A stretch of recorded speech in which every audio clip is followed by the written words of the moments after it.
Hello, my dear students. I am Professor Masood Ahmad. I have the legal classes on the subject environmental law, and this is the third class as we have completed already two classes for environmental law, which is there in the LLB course affiliated to Osmania University and any other university. My dear students, that in the previous class we had unit number 1 where we discuss about the basic concepts of environment. So we started what is environment and what is ecosystem, ecology, and then global warming. So these things we have discussed. And today we have the basic concepts of environment. One is biomes, second one ozone depletion. Let's go for the slide. Yeah, biomes. A biomes is an area classified according to the species that live in that location, temperature, range, soil type, and the amount of light and water are unique to a particular place and form that niches for specific species, allowing scientists to define the biomes. So biome, it is a place, it is a location, the particular type of line or particular soil and at particular temperature. So these species are available. So in the diagram we have got here the biomes, it is at sea level. So we can see diagrammatically. So this is the living organism. So they are available at a different places, different location, at different uh, temperature. So there are different types of biomes. Like here, we can discuss here, there are many types of biomes, including rainforest. So there we have the biomes, and then second one, temperate forest, taiga, desert, grasslands, savanna, tundra, freshwater, and marine. So these are about 9 types of biomes available at different location, different places in a different temperature. So if you see the diagram, you have the rainforest. Rainforest, the best example is Amazon and temperate forest. So here it is the forest, but there is no rain.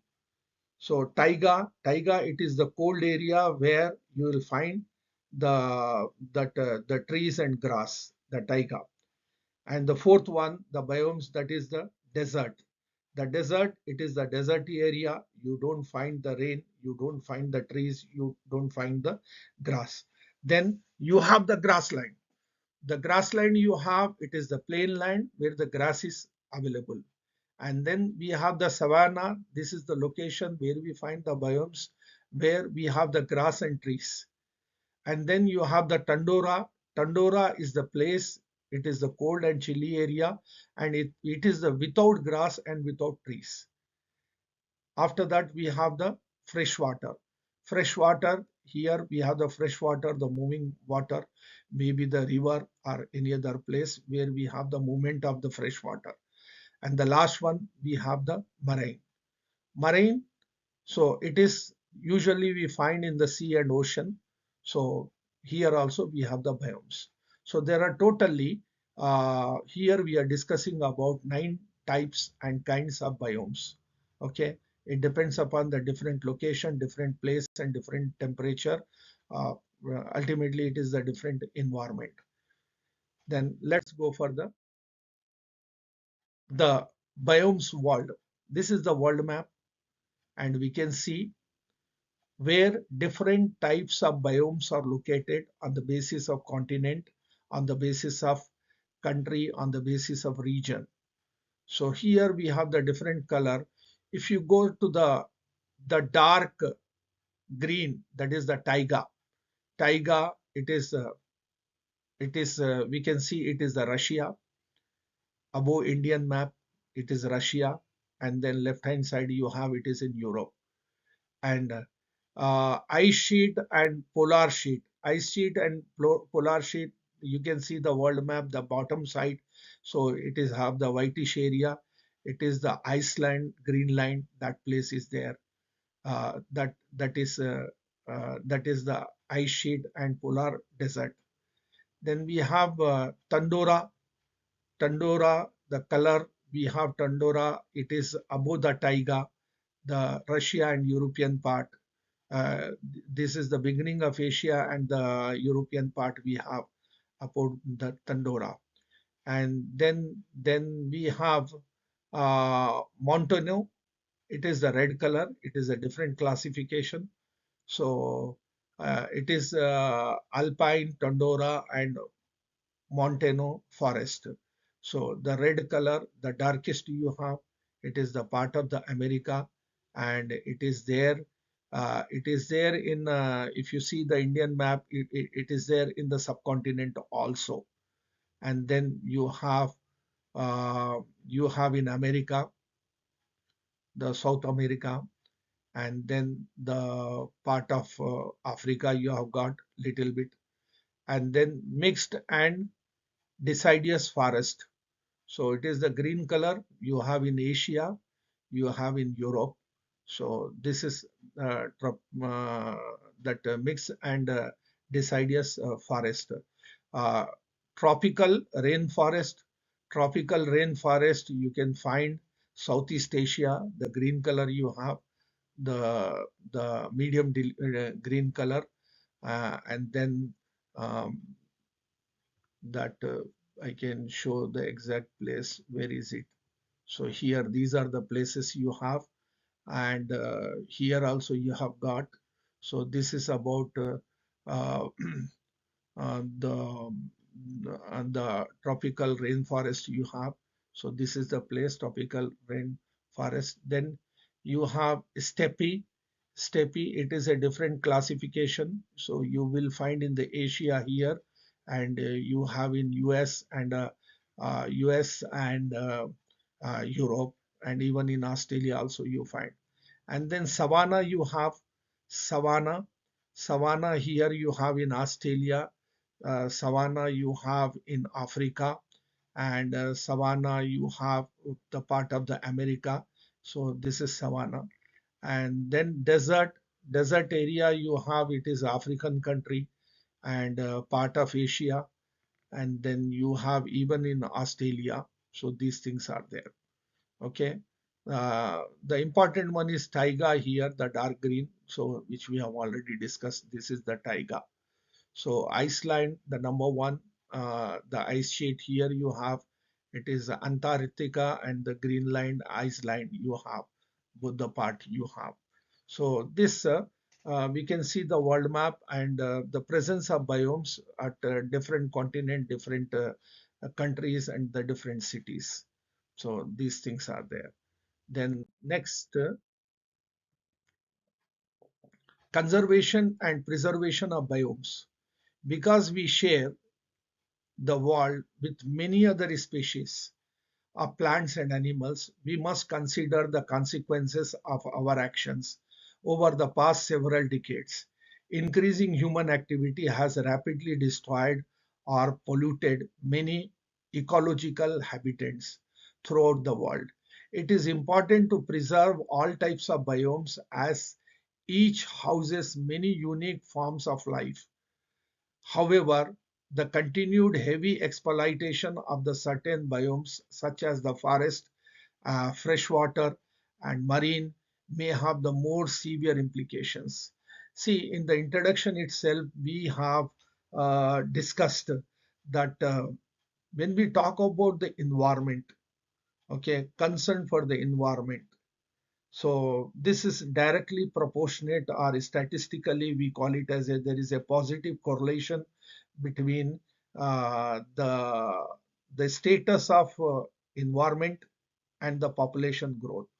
When the population increases, whether it is our own country, India, or the across the globe, then what happens? To it will have the adverse effect on the overall environment. and biomes are not the exception. So wherever population grows, so biomes has got it's a it's a challenge and all. It will become the risk for the survival itself. So this is the issue. So everything is connected with the population size, the growth of population, and the size of the population. Then we are talking about the ozone depletion. So ozone layer, I think even nowadays in other areas also we are discussing from the health point of view. Um, Even in the medical sciences, we talk about the ozone depletion. Ozone layer depletion means the thinning of the ozone layer present in the upper atmosphere that is harmful to nature and the atmosphere. Ozone layer depletion is one of the major problem for the atmosphere and also for all the living beings, including the flora, fauna of this earth.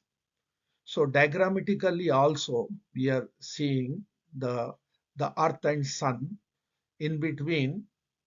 So we have issues like UVC, ultravirus C, ultravirus B, and ultravirus A.